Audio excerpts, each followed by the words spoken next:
Bonjour Manuel Bompard. Bonjour. Elisabeth Borne va poursuivre aujourd'hui ses discussions avec les partenaires sociaux sur la réforme des retraites à quelques jours de la présentation du texte. Ce sera mardi prochain. On sait que cette réforme est rejetée par tous les syndicats de salariés, que les Français y sont très majoritairement hostiles. Qu'est-ce qui pousse, selon vous, le président de la République à vouloir tout de même conduire cette réforme?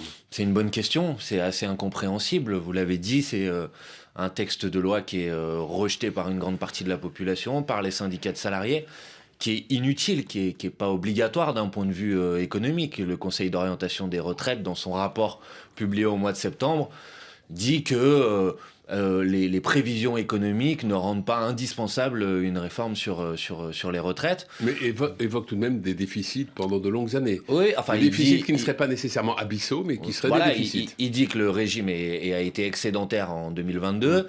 Il dit qu'on risque d'avoir quelques années en déficit jusqu'à 2032 et qu'à partir de 2032, dans la plupart des scénarios, on reviendrait dans des situations excédentaires. Ça, c'est la situation factuelle qui est présentée par le corps. Mais il dit qu'il tord le cou au discours sur l'idée d'une dynamique non contrôlée des dépenses de retraite. Donc clairement, il n'y a pas de nécessité économique à une réforme des retraites aujourd'hui. Donc je crains que ce soit une vision qui soit une vision purement idéologique et qui vise en quelque sorte à faire des économies d'un côté pour continuer une politique, et notamment une politique de réduction ou d'augmentation plutôt des aides aux grandes entreprises. Dans le projet de loi de finances cette année, il est dit précisément qu'il faut maîtriser les dépenses de la sécurité sociale pour faire en sorte de pouvoir supprimer la cotisation sur la valeur ajoutée des entreprises, qui est une mesure qui va profiter en particulier à des grands groupes. Donc je pense que c'est toujours une vision qui est une vision extrêmement idéologique. Mais derrière, ça a des conséquences très concrètes pour les gens quand même, il faut le dire. Cette réforme, elle viserait donc à rassurer les marchés, c'est ça?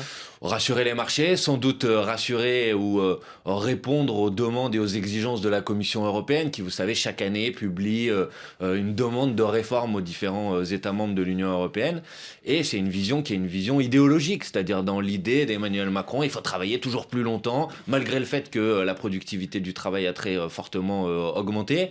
Et c'est une réforme qui va avoir une conséquence désastreuse pour les gens, il faut quand même le dire. C'est-à-dire vous avez des gens aujourd'hui qui, dans 5 ans, dans 10 ans, pensaient partir à la retraite à 62 ans et vont devoir travailler 3 ans de plus. Or, c'est des gens qui, souvent, arrivent à 61 ou à 62 ans dans des situations de souffrance physique, de souffrance psychologique, qui fait que c'est très compliqué de continuer à travailler. Et la question, c'est est-ce qu'on est condamné à passer sa vie à travailler jusqu'à 63, 64, 65 ans? Est-ce qu'on veut, comme aux États-Unis, voir des personnes âgées qui sont obligées de reprendre un petit boulot pour tout simplement pouvoir vivre? Ben, moi, c'est pas la société dans laquelle j'ai envie de vivre. Hier matin, Elisabeth Borne a annoncé le retrait de l'article de la réforme de l'assurance chômage qui prévoyait, ça avait été annoncé le 24 décembre, le jour du réveillon, qui prévoyait la diminution de 40% de la durée d'indemnisation si le taux de chômage national passait sous le seuil des 6%. Est-ce que vous voyez dans ce recul des raisons de penser que le gouvernement, finalement, pourrait plier sous le poids d'une forte mobilisation dans la réforme des retraites? Oui, enfin en tout cas, j'observe que le rapport de force, quand il s'organise, il paye.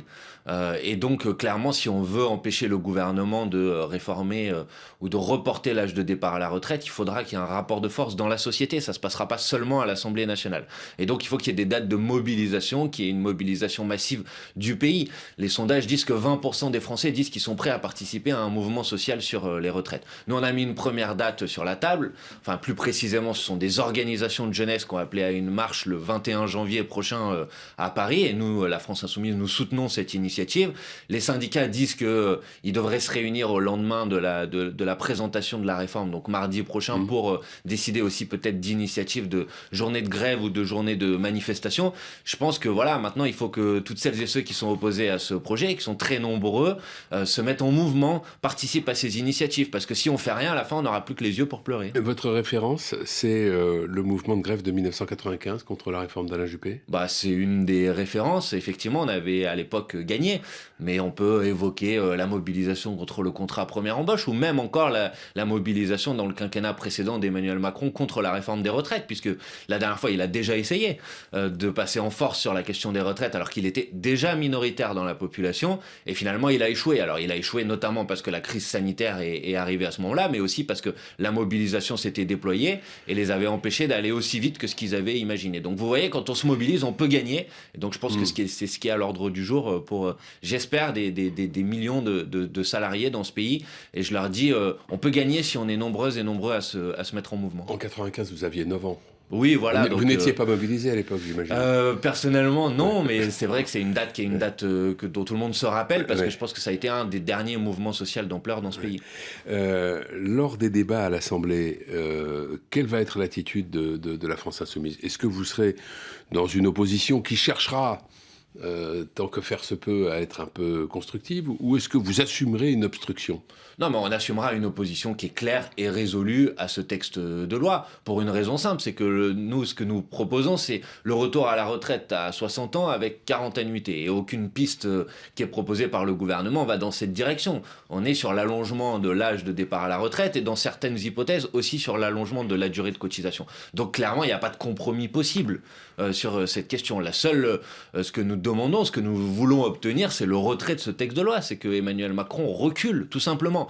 Et donc pour ça, il faudra que la bataille parlementaire, elle permette à la fois d'éclairer les Français sur les véritables enjeux, sur les difficultés économiques ou pas, sur les solutions alternatives qui existent par rapport au projet du gouvernement. Et donc on déposera tous les amendements nécessaires pour pouvoir faire ce travail. Et puis il faudra aussi que le débat parlementaire il prenne du temps pour que la mobilisation sociale, elle puisse se déployer. C'est nos objectifs et on les assume clairement. Et à ce moment-là, l'obstruction, ce qu'on appelle l'obstruction parlementaire, c'est-à-dire l'empilement d'amendements, peut être un outil que vous assumeriez. Bien sûr, mais c'est pas de l'obstruction, c'est déposer des amendements. Tous les partis l'ont fait. Oui, mais dans lequel, à chaque fois, nous, on fait toujours des amendements qui sont des amendements sur le fond, sérieux. Donc, on fera des amendements pour mettre en avant nos contre-propositions par rapport aux propositions du gouvernement. Est-ce que la France insoumise n'arrive pas un peu affaiblie dans ce combat contre la réforme des retraites, affaiblie par la crise interne qu'elle traverse, avec à la fois donc l'affaire Quatennens et cette réorganisation du parti qui vous a annoncé du mouvement, pardon, qui vous a été vous avez été annoncé comme le nouveau chef il y a 3 semaines, le coordinateur. Ça a créé un peu d'émotion chez Alexis Corbière, chez Clémentine Autain, chez François Ruffin ou encore chez Éric Coquerel.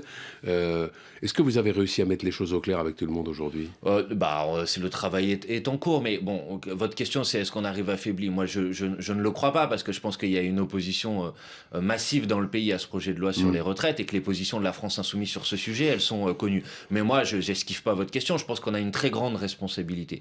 Dans ce moment-là, on est à l'aube sans doute de la plus grande confrontation sociale dans ce pays depuis des années et des années, et la responsabilité de la France insoumise, c'est d'agir de manière cohérente, de manière unis pour faire en sorte d'être utile à la population. Mais est-ce que c'est une manière de dire aux mécontents, s'il vous plaît, laissez vos frustrations de côté, pour l'instant concentrons-nous, et puis on verra plus tard sur le reste Mais écoutez, il faut toujours être en capacité de dialoguer quand il y a eu des choses qui ont été mal comprises, et donc de pouvoir faire en sorte que tout le monde se retrouve dans l'organisation qui est proposée. Donc moi c'est ma volonté, mais je pense qu'il faut aussi avoir toujours à l'esprit ce degré de responsabilité qui doit être le nôtre. Donc ces discussions, elles vont avoir lieu en interne, dans le groupe parlementaire. Elles ont commencé hier. Elle continue aujourd'hui. Est-ce que vous êtes aujourd'hui, Emmanuel Bompard, de fait, le nouveau dirigeant de la France insoumise ? Moi, je suis membre d'une coordination du mouvement, et dans cette coordination du mouvement, elle se réunira dans les prochains jours pour décider de la manière avec laquelle elle s'organise. Qu'on dit dans les prochains jours. Non, vous verrez. Mais vous allez être le nouveau, je dis pas chef, mais vous allez être le nouveau dirigeant de fait de la France insoumise. C'est forcément. Je comprends que ça soit difficile à comprendre, mais c'est forcément des structures de décision collectives. Mais dans un bateau, il ne peut pas y avoir 2 gouvernails. Non, mais il y a des structures de décision collectives. Elles sont plurielles. Il y a une présidente de groupe parlementaire à l'Assemblée nationale, il y a une présidente de groupe au Parlement européen, il y aura une structure de coordination du mouvement de la France insoumise. Moi, je jouerai mon rôle, je l'ai déjà joué. J'ai été directeur de campagne de Jean-Luc Mélenchon à 2 reprises, j'ai mené les négociations de la NUPES aux législatives. J'esquive pas le rôle qui est le mien. Non, mais j'esquive pas le rôle qui est le mien. Mais c'est